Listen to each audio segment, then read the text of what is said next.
Hey, what's up, guys? So today we got the 2012 cluster off the ISF. This is a very rare cluster, and I was able to find this online from a ISF with 63,000 miles. We're gonna be installing this just for the sake of making sure that everything works. But I'm gonna take it right back off because I want to get it programmed to the actual miles of my ISF, which is the 2008. So let's go ahead and put it, and yeah, stay tuned, guys. So yeah, as you see, 2008 through 2010, they have this model with the two talks separate.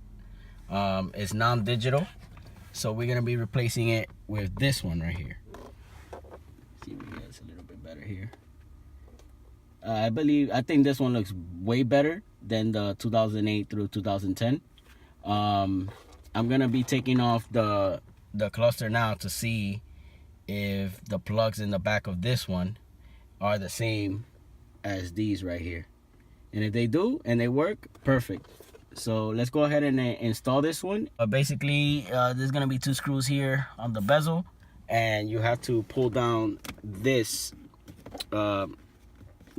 plastic here, and once we get that, there's gonna be two more screws here, and you'll be able to pry this out, and there's gonna be screws also holding the cluster as well. So let's go ahead and install it, and I'll show you guys what it looks like after the install. All right, just a quick update. I went ahead and removed the panel here, and I took off the bezel of the cluster.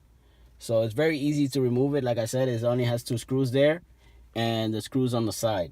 Once you remove that, then basically you just pry it off from up here, and there's gonna be two screws holding the cluster down here.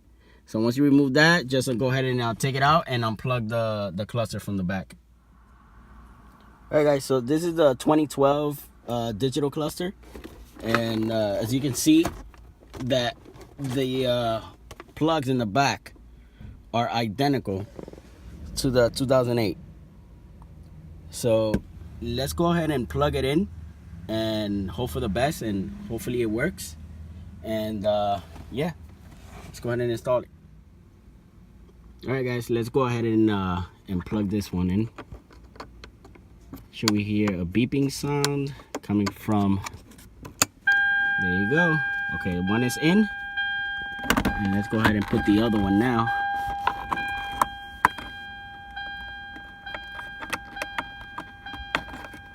Okay, perfect. So let's go ahead and set the cluster in there. We have the door open, so let's go ahead and put it in there and turn the car on to see what happens. All right, so the cluster is in. Let's go ahead and turn it on. Oh wow, look at that. As you can see, the reason why my tire pressure sensor monitor is still blinking is because I still got to replace that tire sensor on the right side, on the front right side of the wheel. But it appears that everything works perfect. I'm in reverse, neutral, drive, first gear. Let's go ahead and put the sport button.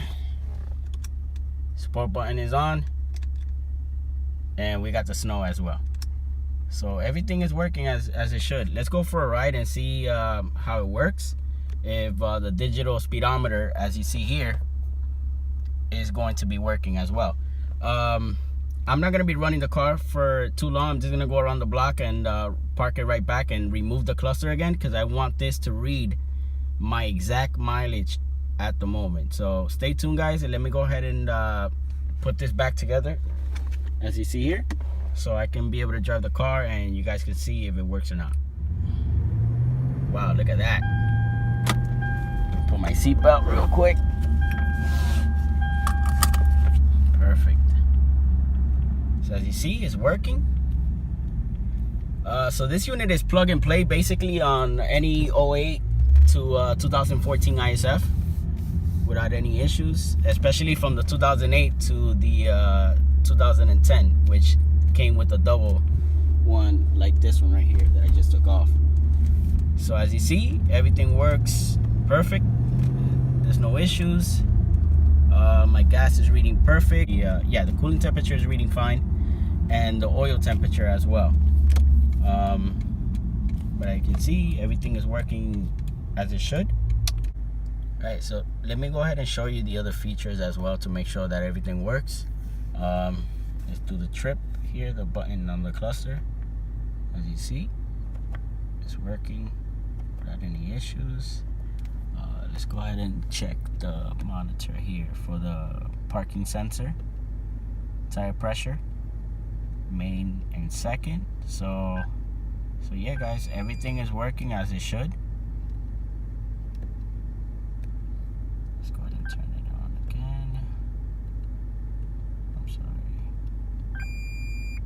There you go.